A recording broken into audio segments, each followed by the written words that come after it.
Le film original Tron, sorti en 1982, présente Kevin Flynn, un jeune programmeur de génie travaillant pour la méga-entreprise technologique Incom.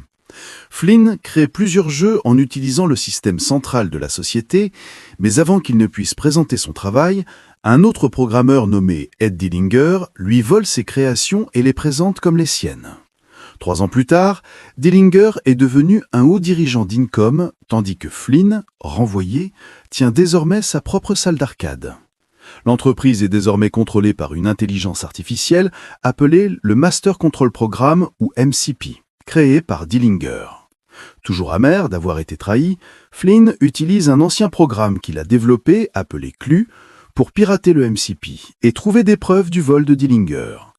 Mais le MCP détruit CLU et le supprime du système.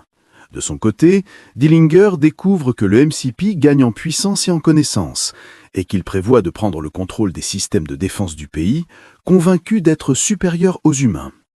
Quand Dillinger tente de l'arrêter, le programme le fait chanter et le force à coopérer. Alan Bradley, un autre programmeur d'Incom, et Laura, l'ex-petite amie de Flynn, découvrent la menace que représente le MCP et demandent son aide pour le neutraliser. Alan explique qu'il a développé un système de sécurité nommé Tron, capable de contrôler le MCP, et qu'ils doivent accéder au serveur d'Incom pour le lancer.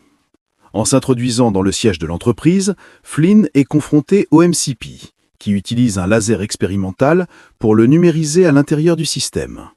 Dans ce monde numérique, Flynn découvre que les programmes informatiques sont des entités conscientes, ressemblant à leur créateur. Dominé par le MCP et son bras droit, Sark, qui ressemble à Dillinger.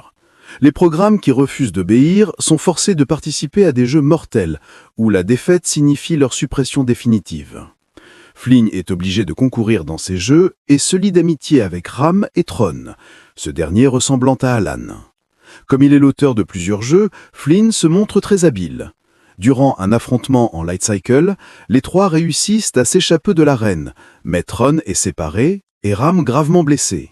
Avant de disparaître, Ram encourage Flynn à utiliser ses connaissances pour aider Tron et libérer le système du MCP. Flynn retrouve Tron et s'allie à un programme nommé Yori, inspiré de Laura, pour atteindre le cœur du MCP et le détruire.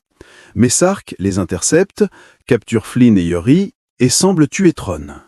Alors qu'ils sont emmenés vers le cœur du MCP, Tron refait surface et affronte Sark.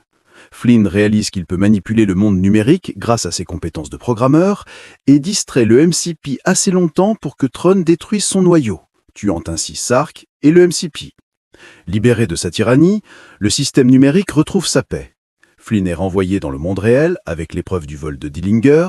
Ce dernier est renvoyé, et Flynn devient le nouveau PDG d'Incom, retrouvant Alan et Laura. L'histoire se poursuit dans Tron Legacy.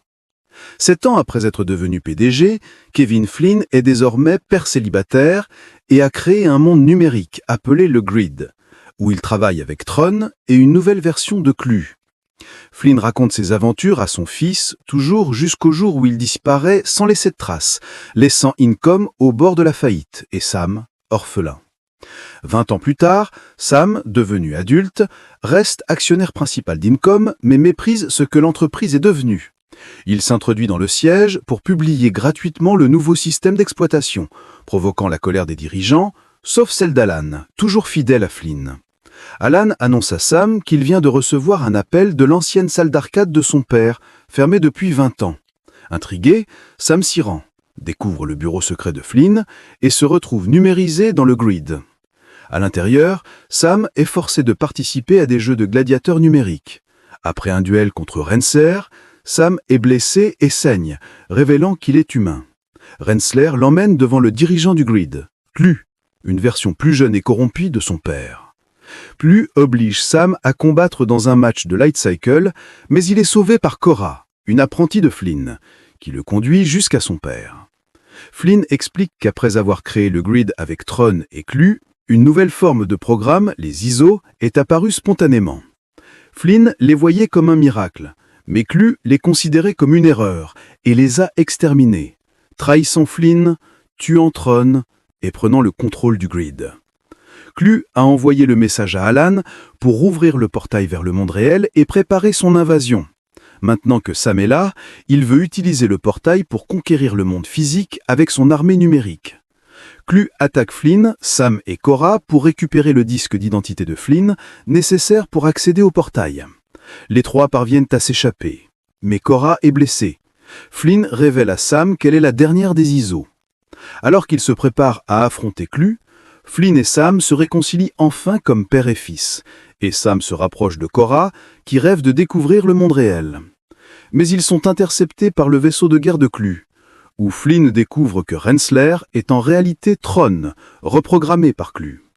Durant une bataille aérienne, Tron retrouve sa mémoire et se sacrifie pour aider Flynn. À l'approche du portail, Clu et son armée leur bloquent le passage. Flynn choisit de se sacrifier en fusionnant avec Clu pour détruire ainsi Sark et son armée. Sam s'échappe avec Cora avant l'explosion qui ravage le grid. De retour dans la salle d'arcade, Sam sauvegarde le grid sur un disque qu'il garde toujours sur lui.